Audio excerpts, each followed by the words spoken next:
Good morning, friends. This is Dr. L. Venkat, Associate Professor, Gayatri Engineering College, Department of Civil Engineering. So, I am here to explain you the 2 degree of freedom system.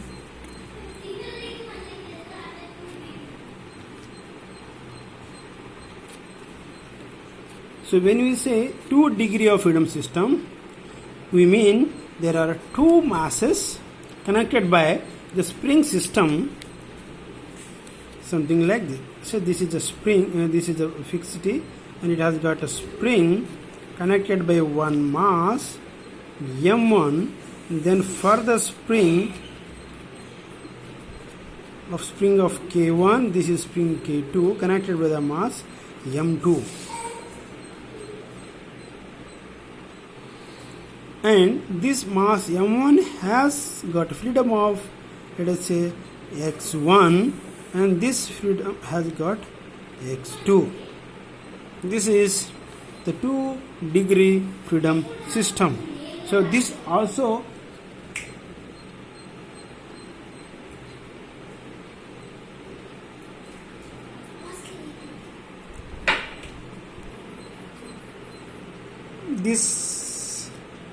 can also be explained in another way.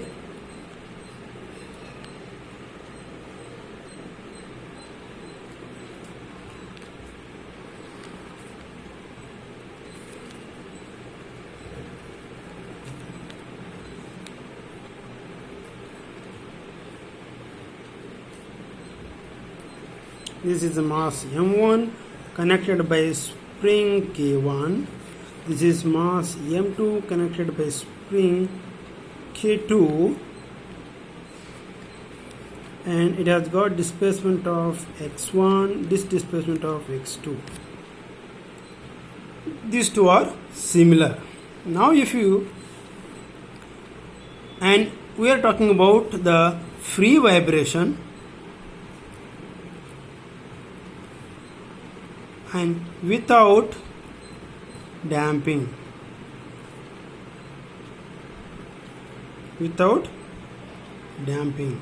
So that means we don't have a damping coefficient in the system.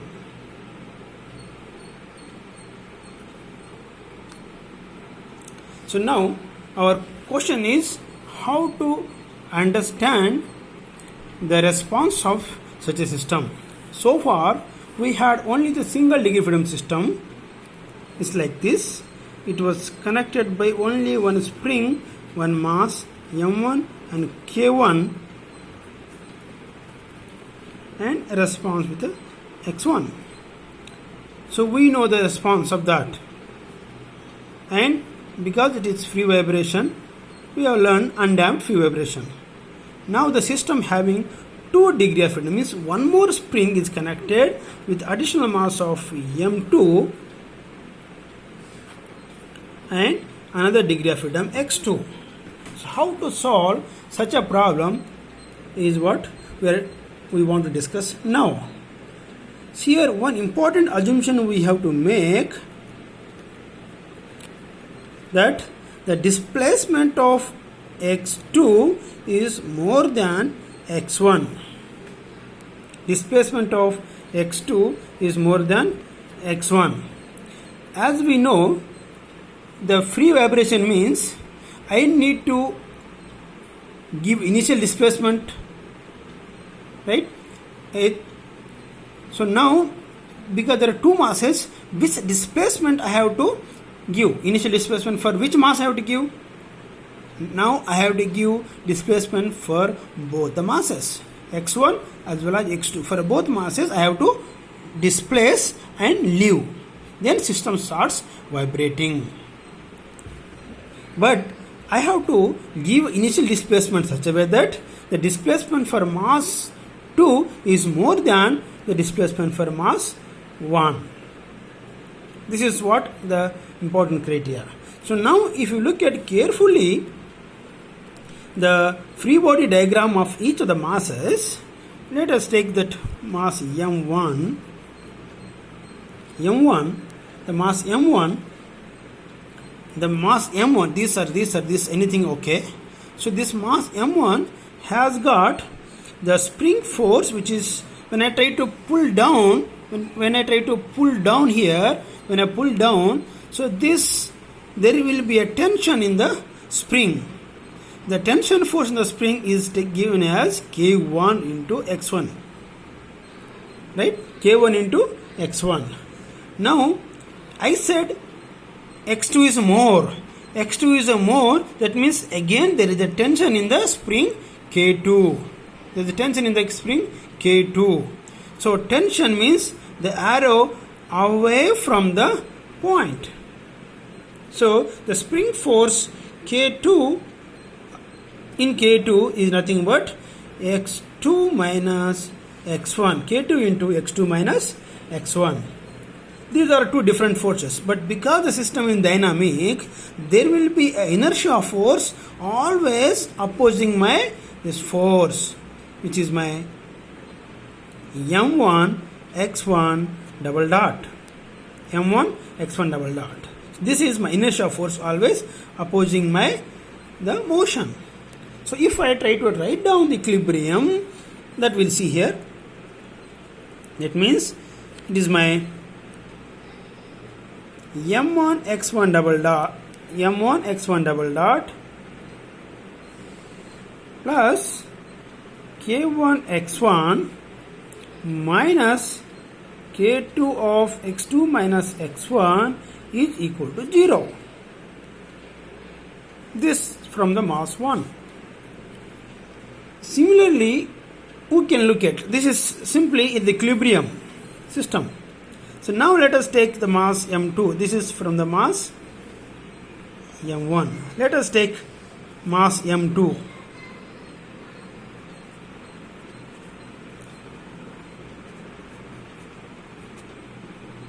Let us take mass m2. Look at this figure here. So m2 is being, when I do x2 pulling down, there will be a tension in the spring K2. On to this mass side there is a tension. Tension means arrow away from the point. So this is a force, tensile force at this point, right? And this is nothing but K2 into x2 minus x1, because these two forces have to be equal and opposite, only then it balances. And because this is going to pull and the mass will try to come down, inertia force always goes to the opposite direction. That inertia force is m2 x2 double dot is the inertia force, right? It is upward. Now if you carefully see the equilibrium condition of this particular mass m2, this is m2 x2 double dot plus k2 into x2 minus x1 is equal to 0. Very simple. So this is equation number 1, this is equation number 2. Okay, now if I write down these two equations in terms of x1 x2 carefully, because this equation having x1 x2, this equation also having x1 x2, this is called coupled system. So far we had a single degree freedom system with only x1. I could solve x1. Another system, another displacement I could solve easily. But now we have equation here having x1 as well as x2. Another equation x2 and x1. So these are coupled equation. So I have to solve this. Okay. So if I can write down this,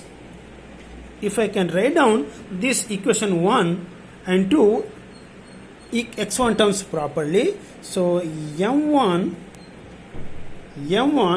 x1 double dot plus k1 plus k2 times x1 minus k2 x2 is equal to 0. This is from equation 1. From equation 2, from this equation, what I can write, m2 x2 double dot x2 double dot minus k2 x1 plus k2 x2 equal to 0. That means x2 double dot I brought together, x1 x1, x2 x2, I brought them at one point so that I will be able to solve them. Now my idea is to solve them, but the situation is little difficult. So what I do, I will try to assume a solution.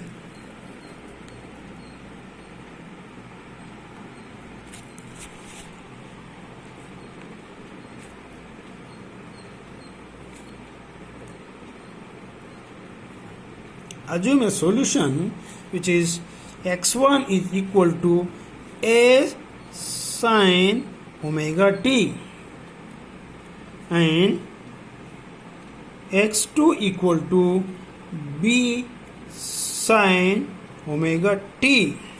This is very important. That means x1 is for the mass 1, displays for mass 1, and x2 is for the mass 2.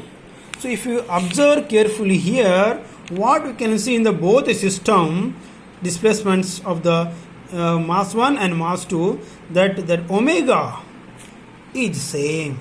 That means the both masses go with the same frequency. Then you may ask me, what is this? Why did you write here A, here B? A and B are the maximum amplitudes of the system 1, mass 1 and mass 2. But amplitude can be different, but the frequency is same. That is the meaning. Amplitudes could be different, but frequencies are same. Very, very important. In any mode, first mode or second mode or third mode, amplitudes are different for two masses, but the frequencies are same. That is the meaning. Now, if I take double derivative of the first mass, this is nothing but minus omega square a sine omega t. Similarly, double derivative of the second displacement, x2 double dot is equal to minus omega square b sine omega t. Right? Now what I do, I simply try to substitute this into my equation. Let us say in equation number 1, which is modified form equation, which is m1 x1 double dot, that means minus omega square a sine omega t plus k1 plus k2 times x1 means a sine omega t minus k2 times x2, that means b sine omega t, that is equal to 0. Right? So if I can see carefully this equation, that if I write carefully this equation, I have minus m1 omega square a, everywhere sign is there, I will take it common, plus k1 plus k2 of a minus k2 b entire together sine omega t is equal to 0. And further, if I term in terms of a and b, because here a, I will take together, what I get here, minus m1 omega square plus k1 plus k2 times a minus k2b of whole sine omega t equal to 0. From this what we can get is that since sine omega t is not equal to, or we can look at the another equation, equation number 2. Substitute this into equation 2, modified equation of 2, that is m2. Let us check this is equation number 3.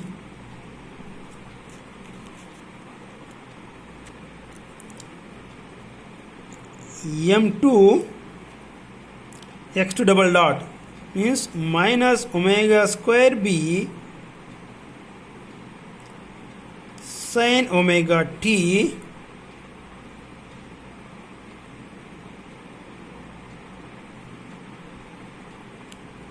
then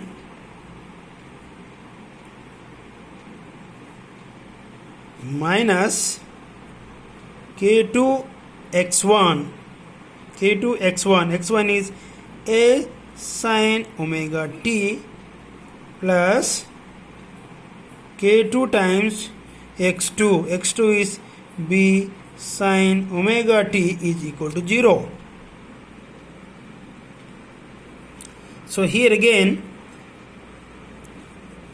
minus m2 omega square b minus k2a plus k2b of sin omega t equal to 0.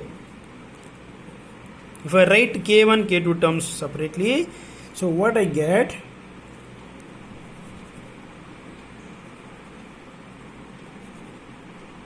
minus m2 omega square plus k2 times b minus k2a of entire whole bracket sin omega t is equal to 0.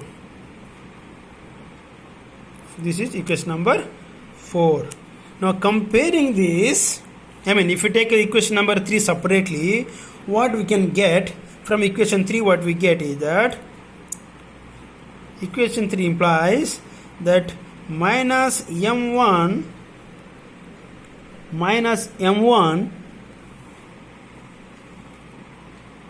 omega square plus k1 plus k2 of a is equal to k2b. This also implies a by b is equal to k2 by k1 plus k2 minus m1 omega square. From equation number 4, it implies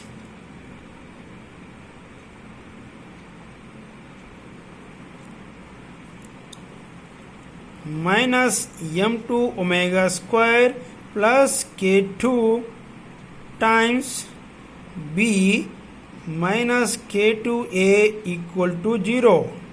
That means this equal to k2a. That means a by b is equal to minus m2 omega square plus k2 by k2. Right? Now we got a by b from the equation 1, that means from the mass 1, equilibrium of mass 1, a by b from equilibrium of mass 2. That means what is a, what is b? A and b are amplitudes of the mass 1 and mass 2. So these two are different. Now from these two, because a and b are from the single system, these two must be same. When I equate them, what will happen? So k2, k1, k2, m1 are known. K1, K2 are known. Only omega square is only unknown. So I get equation in terms of omega power 4. The quadratic equation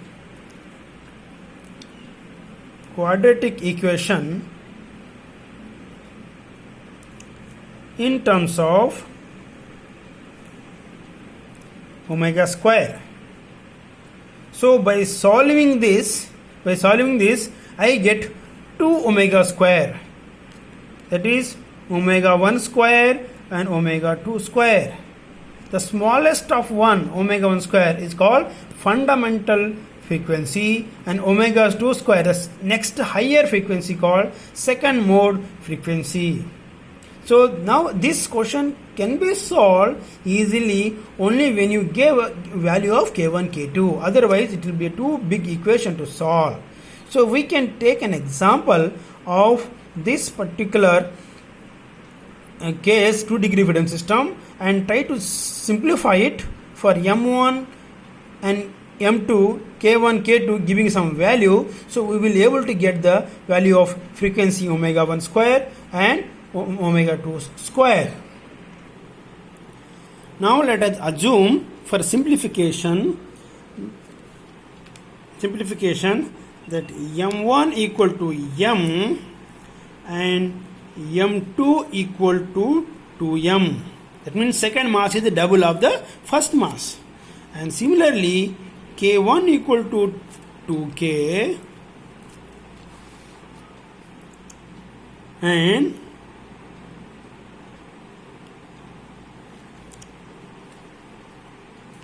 k2 equal to k. Let us take this an example to simplify the finding frequency. Our aim is to finally find the response. So in the process, we are getting somewhere. So let us continue the process. So substituting this into my A by B form, from the first mass 1, the A by B will be equal to k by 3k minus m omega square. From mass 2, A by B equal to k minus 2m omega square by k.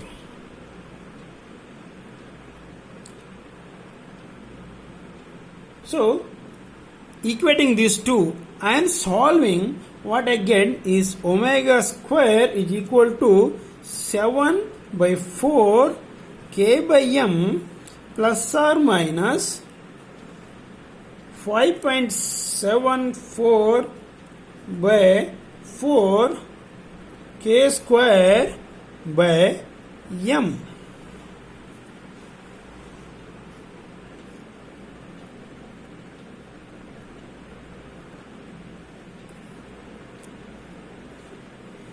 Sorry, this will also be equal to k by m. So now simplifying further, so what